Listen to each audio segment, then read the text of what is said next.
Hiya, and welcome to another episode of Mandatory Redistribution Party.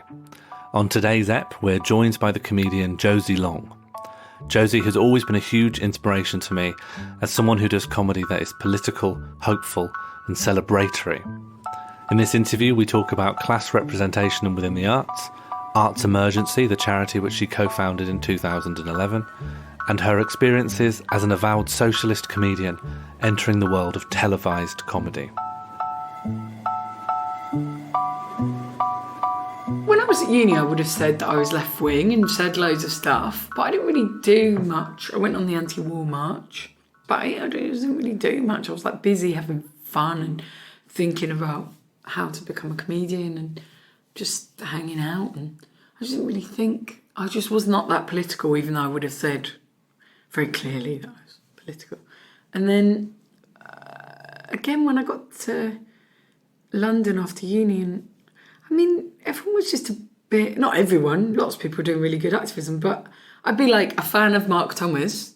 I'd be like, yes, that's good, that's politics. I'd go to Glastonbury and be like, yes, I like all of this. Yeah. But I was just very complacent because we were in a Labour government and everyone was like, well, obviously they're not as good as we'd like, but, you know. Sure, yeah. You know. And then it was basically in 2009, I just knew the Conservatives were going to get in. And I met up with some activists who were like these like little fairy godmothers, very good parents, I guess, for me. One of whom, I suppose all of them were mainly Green activists, although one of them is more about electoral reform, and one of them, they all do really interesting things now like one of them helped write a book on drug reform, and just really interesting, smart women. And yeah, they came to a show and I was saying, look, I really, really want to get more involved in activism. And I just basically got to a point where I was like, doing comedy is lovely and I have a great time and I make a living from it. And that's not good enough. You know, like, yeah, sure. That's not good. So I just wanted to see how I could, like, justify my existence on Earth and feel less selfish. And then I just started, like, writing comedy about that and thinking a lot about that. And then gradually in 2010, I met my friend Neil. And I was doing some stuff, like, making videos for a green charity at Climate Camp and stuff like that. But, yeah, it took a while for me to find, like, the people I wanted to find. And my friend Neil and I had a lot of chats between 2010 and 2012 and went to meet a lot of people, and basically gradually the idea of Arts Emergency became kind of refined and real. And then in 2013 we set up as a charity. And was it 2012? Oh my God, I can't even bloody remember. We got the offices in 2012? I mean, who's to say? But it was one of those years and we had a great time. Yeah. Well, you should explain to our listeners what Arts Emergency is. I will. I'll tell you what it was. In 2010, I wrote some material that was the difference between being nice and doing nice things and being good and doing good things. And being nice is like, hi everyone, yeah. I do yoga. And doing nice is like, I practice self-care. Well, so obviously that's slightly more political, but like, being nice is like, we all go, you know, and all like, and then the joke was like that doing nice things is setting up a comprehensive healthcare system that everyone can pay into. Being nice is not causing harm in any specific measurable way. Yeah, but being nice is like a bit like, oh guys, I just love living with you all, but one of you ate my butter and you need to replace it. Yeah, you know. Yeah. Whereas like being good is like, everyone has butter, anyone can come in. Yeah, we've formed a butter co-op. Yeah, radical butter equal acceptance. Distribution. But it was definitely more preachy then. I think I try to always undermine myself. Anyway, Arts Emergency came out of the fact that me and my friend Neil came from what you would loosely describe as non-traditional backgrounds for university and had difficulty while at university because of varying levels of support, readiness, confidence, that sort of thing. And when we were talking, like, it was over the time when they tripled university fees, which is fucking craven. And anybody who makes apologies for tuition fees is on to the wrong thing. It's my least favourite thing. And you get it every time you say anything in public about tuition fees. You get people being, actually they're actually really progressive because if you take out a big loan but you don't pay it back, you don't earn much, you don't pay it back. And it's like, well, firstly, the interest still accrues. Secondly, they have already sold off my student debt. you have no idea what they're going to do with that debt in the future and how those people will deal with that debt. If you want to pretend it's all benign and not a real debt, look to America and look to how people are aggressively pursued.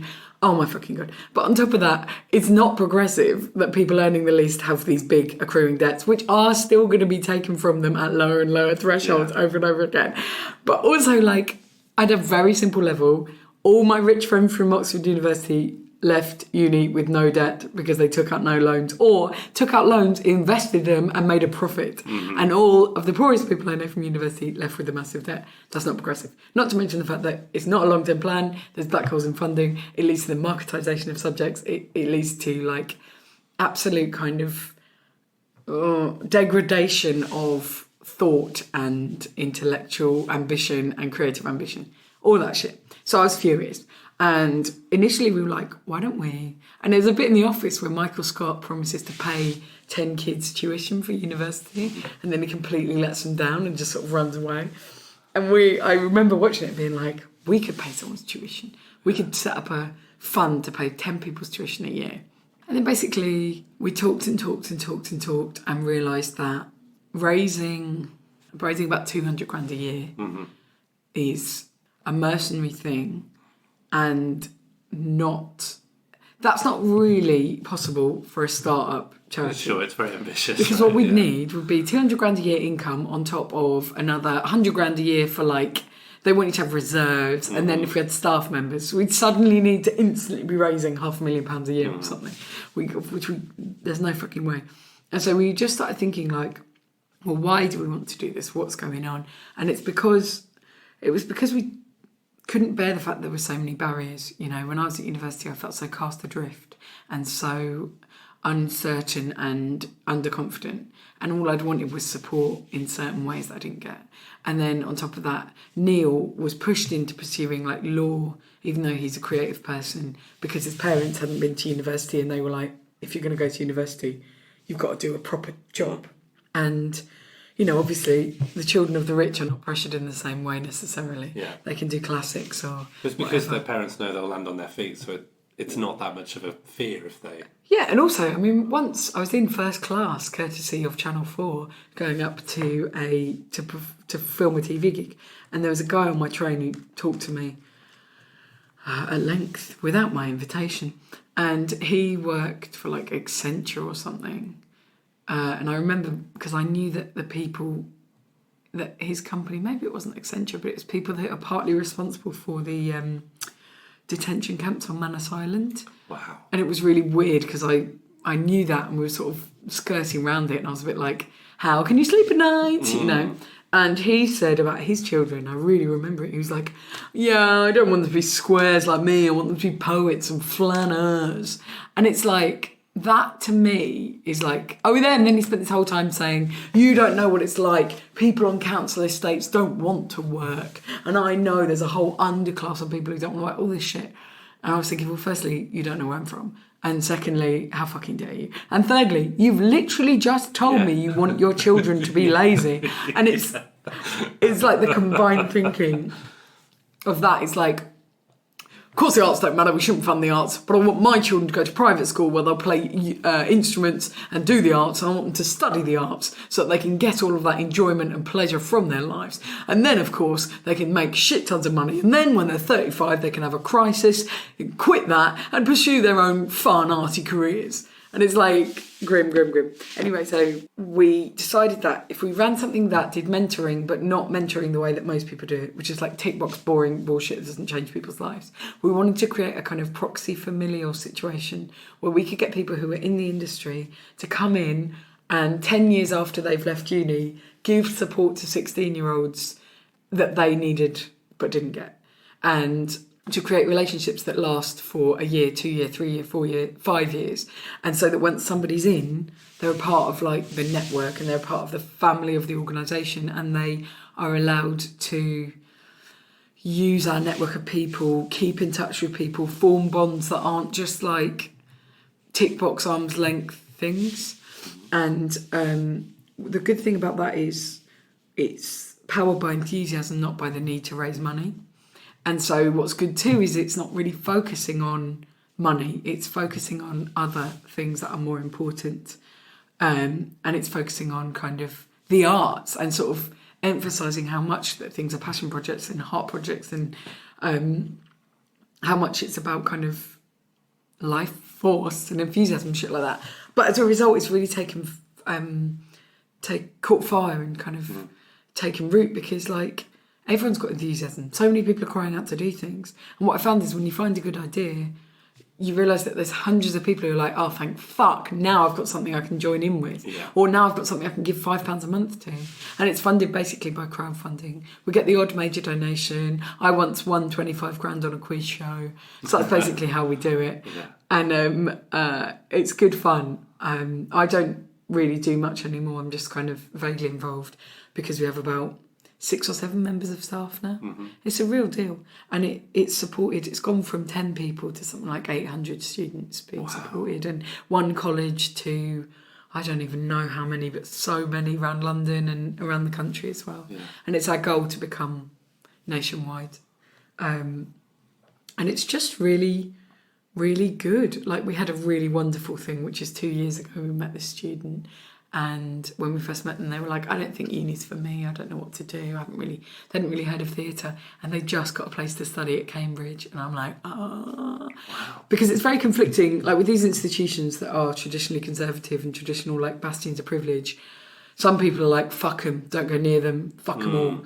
But the way I feel is like, no, if your school looked like prefabs, you need to go to a university that looks like Hogwarts. Mm-hmm. And if your school looked like Hogwarts, you need to fuck off.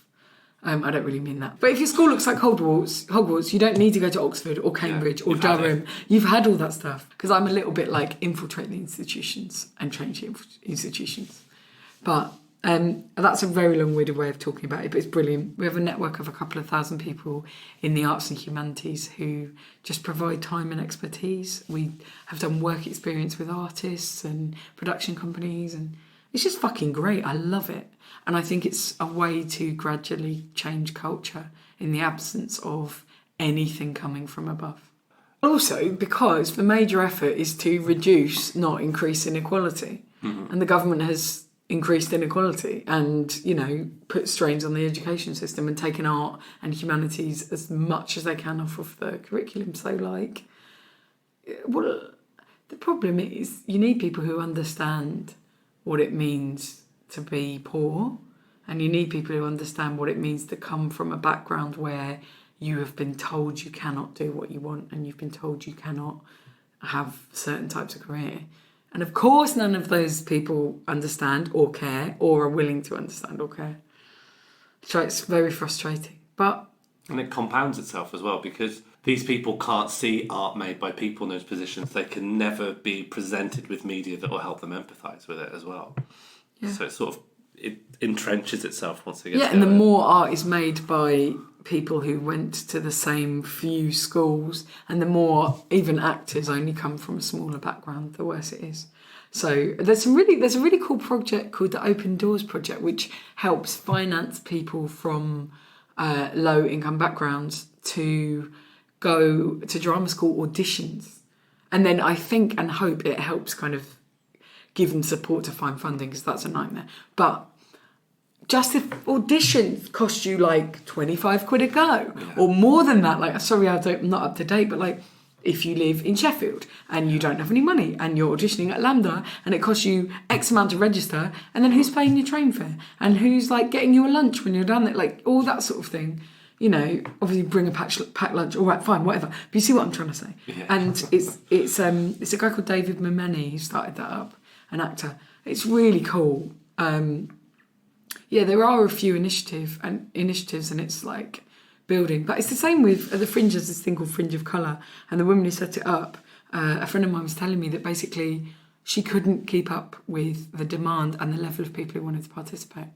And it's because of course, it's been crying out for something like that. It's such a brilliant idea, and she's tapped into something that people are desperate to change, and she's done it in a way that actually will work. And I think that's the luck. You need the luck of picking something that could catch fire, catch hold. It sounds a lot like myself and Josie found our political awakening at the hands of the same event. going into university, I also would have described myself as a socialist.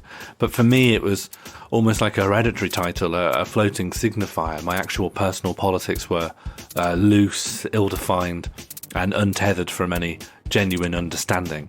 And to my eternal shame, I was one of the influx of students who, targeted by the Lib Dems, threw away my vote in the belief that they'd be one to stop the massive hikes in tuition fees. What's worse is that I lived in Nick Clegg's constituency of Sheffield Hallamshire at this time, so, well, basically all the mess that has ensued since 2010 is fractionally my personal responsibility. Mea culpa. I'm sorry. I got confused. I was 19, I was lured in against the backdrop of David Cameron and Gordon Brown's massive bailouts to the banking sector. This man who could remember people's names on televised debates. He sang to me a siren song. He sang to me a gentle melody. In my confused adult brain, he sounded like change. We put aside our political differences to provide our country with stable leadership. But I also meet people who are disappointed and angry that we couldn't keep all our promises. Above all, our promise not to raise tuition fees.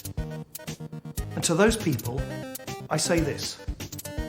We made a promise before the election that we would vote against any rise in fees under any circumstances. But that was a mistake. I know that we fought to get the best policy we could in those circumstances, but I also realise that isn't the point. There's no easy way to say this. We made a pledge, we didn't stick to it, and for that I'm sorry. We made a pledge, we didn't stick to it, and for that I'm sorry. We made a pledge, we didn't stick to it, and for that I'm sorry. We made a pledge, we didn't stick to it, and for that I'm sorry. We made a pledge, we didn't stick to it, and for that I'm sorry. We made a pledge, we didn't stick to it, and for that I'm sorry. We made a pledge, we didn't stick to it, and for that I'm sorry. We made a pledge, we didn't stick to it, and for that I'm sorry. While Josie responded to this by founding a charity, I responded by lying on my back, feeling disaffected, and playing Nick Clegg runs on Fallout New Vegas. Nick Clegg runs are any open world RPG playthrough in which you agree to the first quest line you are given, then just do the opposite of that and see how far you can get through the game before you have to turn it off and accept a 7-figure salary at Facebook. Yeah. I feel like because the Fringe is a massive epicenter of this debate crops up every year, but it's becoming more and more obvious. I feel like we're hearing less and less from working class voices at the Fringe because the Fringe children of celebrities. I'm like, oh Jesus. It's incredible. Yeah. But yes and no. There are lots of people who will very prominently say, I am from this background, I'm here to tell my story. And you do know about them and know them and hear about them, and they do well. It's like Sophie Willan is a really good example of someone who's doing incredibly well and who's still kind of advocating and, fighting the fight. And also there's always a debate around is the Fringe accessible or not? And in lots of ways, because of things like the Free Fringe, it has broadened out in some ways in recent years. But maybe I'm making excuses. In lots of ways, it hasn't. Accommodation is more expensive than it's ever been. It's insane. Yeah. And lots of venues are really up for charging people a lot of money. And then on top of it, I know what it was like when I was temping. You have to try and raise an entire month's worth of additional money to pay 2 sets of rent, one of which is extortionate. And you live in London, so the other is fucking extortionate if you live in London. So then, obviously it's really difficult. What I'm glad is that there are people who really, really want to counteract it. And also, I think the debate used to be muddied insofar as it used to be. The Fringe is full of all these bougie working class people doing faffy, silly nonsense. And the real working men's clubs are full of real comedians who do real jokes. Yeah. And I'm kind of glad that that's definitely not the debate. It's not like people are going, oh, this interesting work is alienating working class people. Yeah. It's much more just about who is getting... Yeah, now it's can we space. also let working class people participate in doing this interesting stuff? Yes. As opposed to just denigrating the arts. Yes, Yeah. yes. And I think that's really important because I think, it's so, like, offensive to act as if you're from a certain background, you wouldn't be interested in interesting things. Yeah, exactly. Or that the fringe wouldn't be for you because of that, when actually it's just money and privilege protecting itself. I was a bit sad this year. I think I wasn't reviewed by a single mother. I'm writing a show about motherhood and I was like, I don't think a single mother has reviewed the show.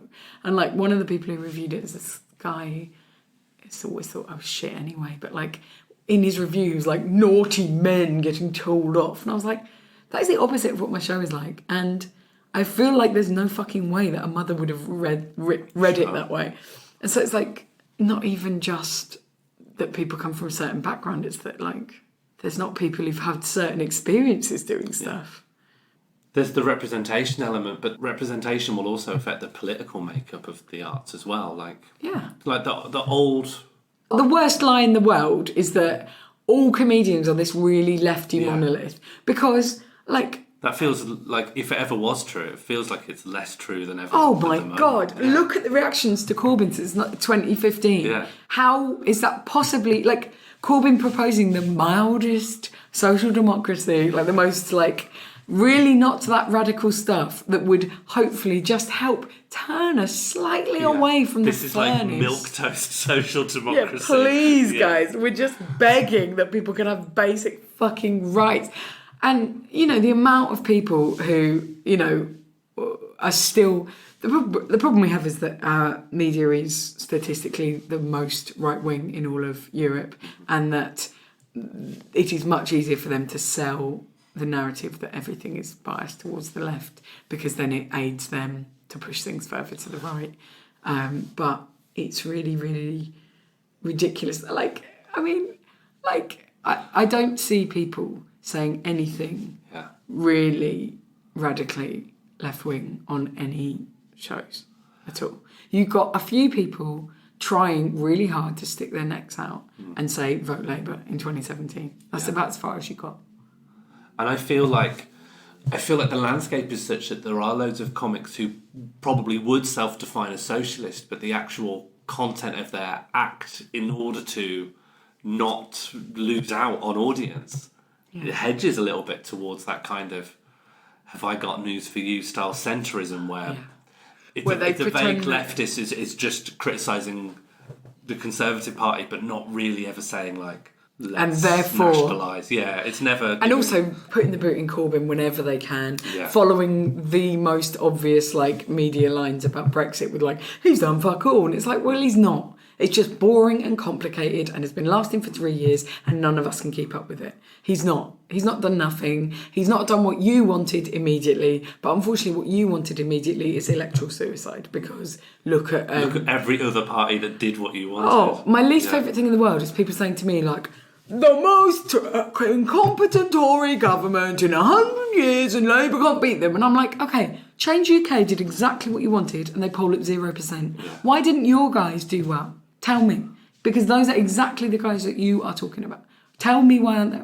And like, someone like Matt Ford, like, has very different political views to me, but he's somebody that would be seen as a big lefty, who's somebody who's like disavowed the Labour Party, supporting the centre. The fact that Matt Ford would... That's exactly my point, right? Matt Ford, who like invites members of the Conservative Party onto his show and seems to be like friends with them. Or interviewed Nigel Farage and laughed and laughed. Perfect. Like, and that's now and this is the not to far be rude left to him if he ever infiltrate. listens. Like, I don't... This is not me being rude to him at all. This is just literally... the way that people only view things through this silly, outdated prism that doesn't allow for the fact that there is massive nuance between what different people would and wouldn't do, and what different people think is praxis or not. But like literally, like he obviously thinks that by interviewing Farage, even in a aura of bonhomie, what he's doing is just kind of letting people know what's what.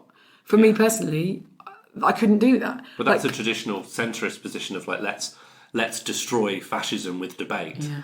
But you want a guy like was that not won in 1945? Yeah.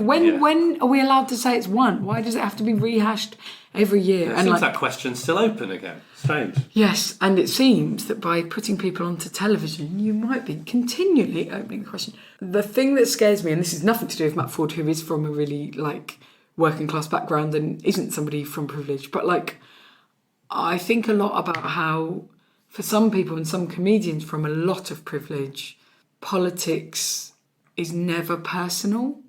Like, I think if you're from lots and lots and lots of money or lots and lots and lots of status, you don't really appreciate that some people are on the edge and political decisions will affect their lives and their children's lives forever. Or racially motivated attacks will attack a person. That is a person's life. It's not a debate or something. And I think that's the sort of thing about taking away the idea that you can say, hello, I'm a person, I have this political opinion, and you're not neutral and you can't be balanced about everything. And the idea that, like, if you're from a lot of privilege, it's like, oh, come on, it's not that bad, you know, because your life is on a certain even keel. You know, obviously it will have its own personal ups and downs, but politics will not affect your life in that way. I feel like it's sort of built into the education system that, like, you go to a grammar school or, like, a nice uni and there'll be, like, a prominent debating society. Yeah, my school won all the debates. And that way of, like, debating societies must be the most centrist thing you can think of, where it reduces truth to a game, to a sport. Yeah. I think that's how, like, at least one side of Parliament sees it. It's like, I just want to win this game. We're playing a series of bouts. And also, you know, you literally have people in the Conservative Party saying, oh, God, all this chat about poverty. There's no poverty. I don't see it. You're like, but there's literally people starving to death, mate. It's your fault that you're not seeing it. Like, why are you not It's your fault for getting a cab everywhere. Literally, if you just walk from one place to another, you will find everything you need to know. Yeah. Oh, my God. Oh, yeah, I had a really hard time when I did Have I Got News For You. I was very bad on it. And partly because I was nervous and scared. And partly because when I got introduced, they basically introduced me by saying, this is Josie Long. She hates Tories. So half of you are going to think she's a cunt. And I was like, great intro, guys. Thanks. They all hate me now. And partly because in rehearsal, Ian Hislop was really friendly. And then in the recording, he was like, fuck you. And I was like, what? But also because I just assumed that everyone hates Michael Gove because he's horrific. Yeah. And so the chair was Alexander Armstrong, and I was like, oh my God, fucking Michael Gove. And he was like, I actually think he's doing a really good job. So what's he done? Wow. I know. And I was thinking, your kids are in private school, mate. Yeah. What do you fucking care? He's not changing their life. He's not forcing them to study kings and queens, is he? And it was very interesting because I was on with Alexander Armstrong, who is friends with, or who is rumoured to be friends with George Osborne, that lot, and Jacob Rees-Mogg, who is terrifying. And the whole narrative of the show was, isn't it funny how posh we are? Me and you, Jacob, are so posh. We're so posh. And Paul's working class, but we're so posh. And I remember feeling so provoked and upset and freaked out because I was like, there's no space for me in this. Yeah. Because I'm supposed to be being a comedian, but I'm so upset that you guys are doing this clowning about, like, 2013, so something had happened. I can't remember what it was, but it was in a week where I knew that, like, maybe something like the bedroom tax. I'm sorry, I can't remember exactly, but it was in a week where I was thinking, this isn't funny. Yeah. Like, you're laughing about how rich you are, and I was just thinking, I'm supposed to be a comedian, but you're like a joke, and I can't do this. So I was very tense and upset, and as a result, I found myself, like, quite stressed and serious. And I'd done this one thing because I was thinking, I have to have a big pop at Rees-Mogg. Like, I can't just be friendly with him. Like, fuck this guy. And I also looked up his voting record and was like, there's no way. Like, look what he's done. And I think that's the difference between me and people who may be able to be slightly more magnanimous. Although I did go on Celebrity Chase with Giles Corran and Boris Johnson's sister, and I was so desperate to win 45 grand for Arts Emergency that I just did not treat them. Yeah. I was just like, we're pals, come on. And then we didn't win, and I was like, fuck this shit. I'm scabbed for nothing.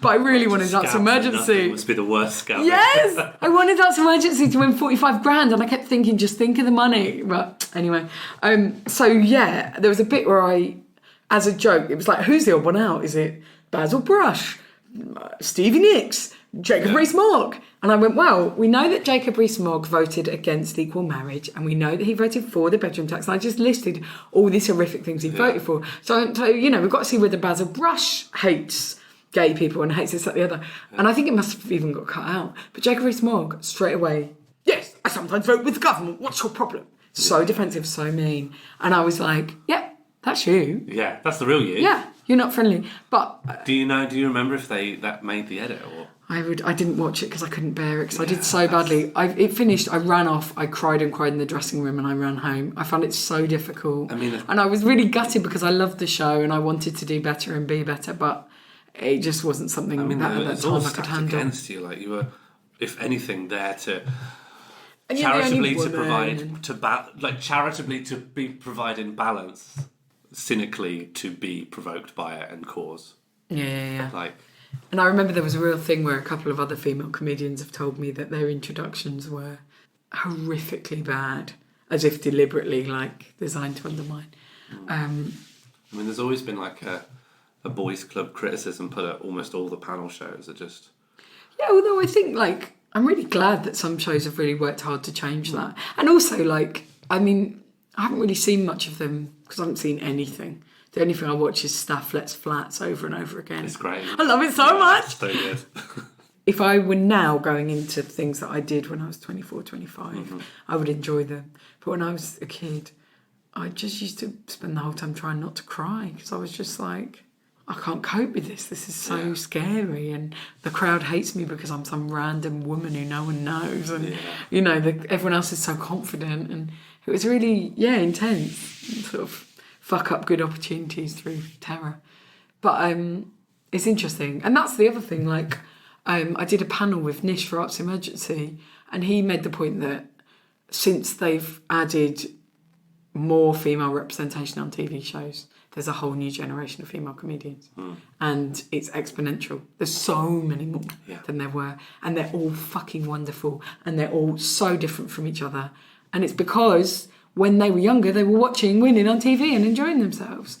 And it's like, that's fucking simple. And I have no doubt that the fact that finally they're like, oh, like people of lots of races live in this country. We ought to like actually let people on television who represent the people who live here. Like, I feel like obviously that's going to like change who then feels like they are allowed to like participate.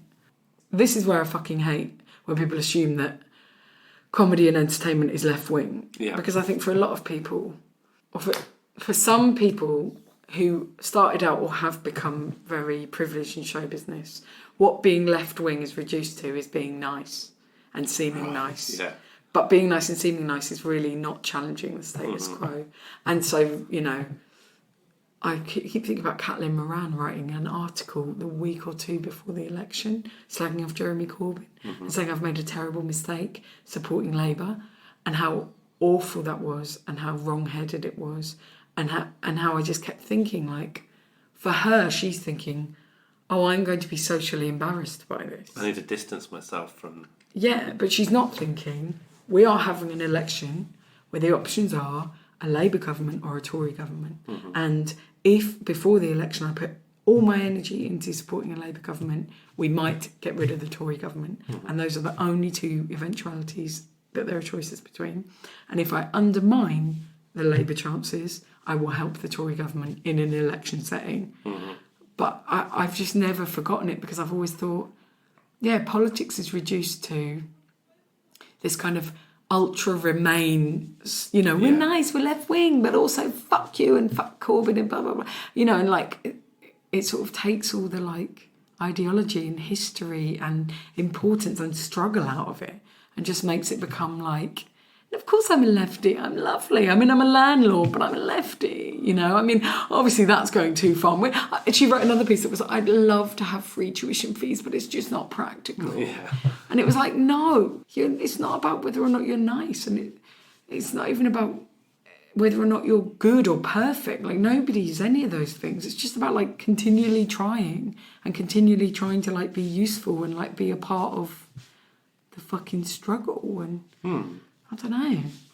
I think when things get more divisive, especially with fascism on the rise, like this is a tense and fucked up time. But I also think we shouldn't ever say fascism is on the rise. That's determinism. We shouldn't say fascism is on the rise, because it's like making words real. Mm-hmm. Like, fascism is threatening and terrible. Yeah. It is definitely being able to reach more audiences because of the internet. Yeah. But helping perpetuate the narrative that it is on the rise helps them to consider themselves on the rise, and for people to be scared enough to help them go on the rise. And I think it's really important to say there is a fascist threat which is being fought and will need to be stopped, as opposed to... They're doing real well. Yeah, because what worries me is, like, I remember there was an article by a journalist called Phoebe Luckhurst, never forgotten her, in the Evening Standard, that was talking about kind of the rise of the fash pack, literally. That's a quote. And like the fascies, and like pictures of all these kind of fascists, and sort of saying, like, isn't it weird? I mean, they're all so smart and well dressed and blah, blah, blah. And I had some stand-up about it because I was like, they're not going to, when they round up the journalists, they're not going to be like, not you were nice about my hat. You know, it's not how it is. And also it's because I told a French woman who was reading it, I said, like, in bad French, like, a week ago, that was promoting fascism. And she said, mais quel scandale. And it was so fucking great. But what we want to say is there's a massive rise in people caring about the environment and voting green. That's also true. There's more people voting green than anybody voting for Tommy Robinson or whatever. That's much more of a threat in a good way. That's much more of a big thing. Good threat. Yeah. Yeah. Whereas I think fascism, it's not that it's a threat, it's that it is a problem that is not being well dealt with, partly because it serves the people in power to have it. Like that whole, you know that picture that people share around that says liberals are more scared of socialists than they are of fascists. Yeah. And liberals here is, I think, a bit of a tricky, slippy term, but like, very wealthy people who are landed gentry would be under much more of a threat from a socialist government than they ever would be from a fascist one. And very, very wealthy capitalists similarly, and big corporations similarly, and people who have massive amounts of money in offshore. And so, like, power is not going to be challenged by Tommy Robinson, far from it. Tommy Robinson is a grifter who wants to make as much money as possible. It's not. So basically, there is a problem of domestic radicalisation of young white men in particular. My friend Owen, who is the journalist, Owen Jones, got attacked in the street because he is a left-wing journalist.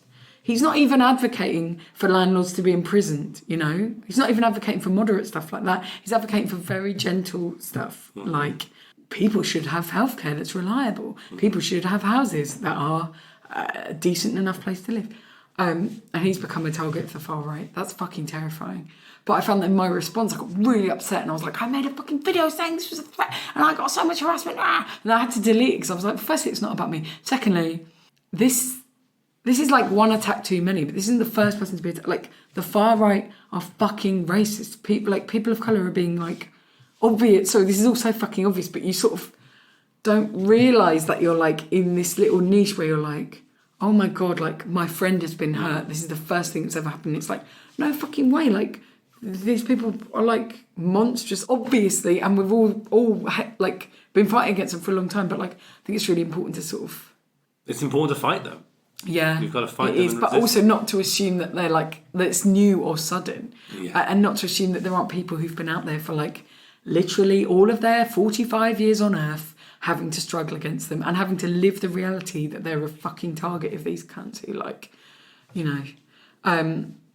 Yeah, so I guess my closing statement is language and how you use it affects reality. And so my least favourite thing is when people use the term virtue signalling, but pretend not to be on the right. Because I'm like, where's that term from? And then they go, well, it doesn't matter. If I buy a hat from Marks and Spencer's, I don't live in Marks and Spencer's. And it's like, yeah, but if you buy a hat from Marks and Spencer's that says, I am a Nazi cunt on it, you are basically wandering around with that label. And like, I think using their terminology puts them into things, and saying things like the far right is on the rise is actually not helpful to us. What we want to say is the left and the far left is at its best position electorally for 40 years, and that's true. In 2017, we polled at 40%. Don't forget that, because that's not what the papers are telling you. That's not what the chat is. But the truth of the matter is there are 40% of people, more or less, in this country that are still amenable to a socialist ideology. And, yes, the far right are a problem that needs to be solved, that is not being dealt with, but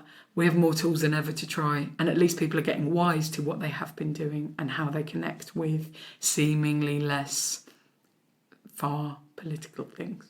So basically it's like game on, fuck you all. Is that helpful? Yeah, it's great. Thank you very much. Please edit out me fumbling around. Don't worry.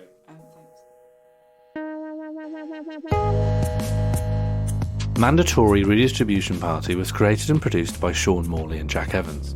Our title theme was created by Ella Jean, with additional music by Sean Morley. If you want to find out more about Arts Emergency, you can look them up on social media or on their website, artsemergency.org. And if you want to see more of Josie, keep your eyes peeled, because she'll be touring her new show, Tender, in spring 2020.